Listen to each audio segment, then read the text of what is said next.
Hello class, this is Patrick Riley. Our assignment this week was to read the analysis by Leah Milio of How Betsy Ross Became Famous by Laurel Thatcher Ulrich. Ulrich concludes that the Betsy Ross story, quote, fits a narrative of freedom and the role of a woman during the American Revolution. Why then do we know almost nothing about Sybil Ludington? Sybil Ludington was the daughter of Colonel Henry Ludington. Henry owned a grist mill near Kent, New York, and was the commander of a local regiment. His daughter Sybil was born in 1761.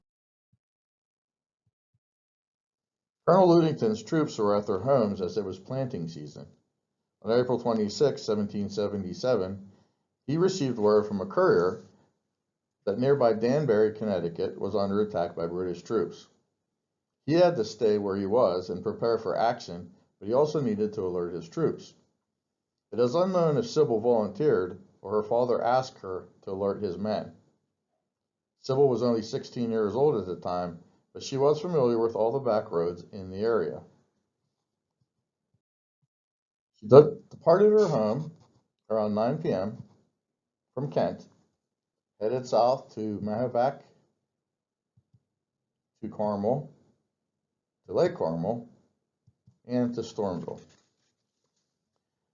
She arrived back at her home at Kent just at sunrise, a total distance of about 40 miles.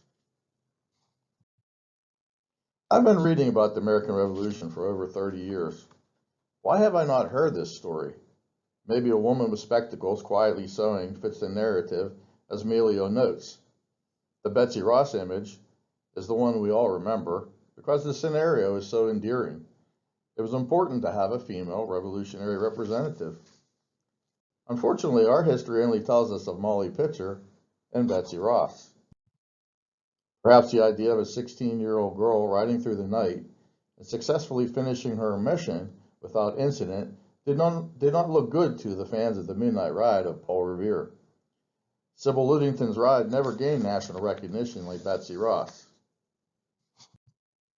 Like the Betsy Ross tale, the Sybil Ludington story was questioned, but Vincent D'Aquino's book, Patriot Hero of the Hudson Valley, verified her story. We relate to historical symbols and enjoy epic stories of heroes. Where Betsy Ross may have been a fabrication, the story of Sybil Ludington was real. Perhaps the tale of Betsy Ross and the Midnight Ride of Paul Revere has become so ingrained in our folklore and retold so many times that whether it is fiction or nonfiction does not really matter. It is sad there are so many unsung heroes in our national history that have stories that are yet to be told. Thank you.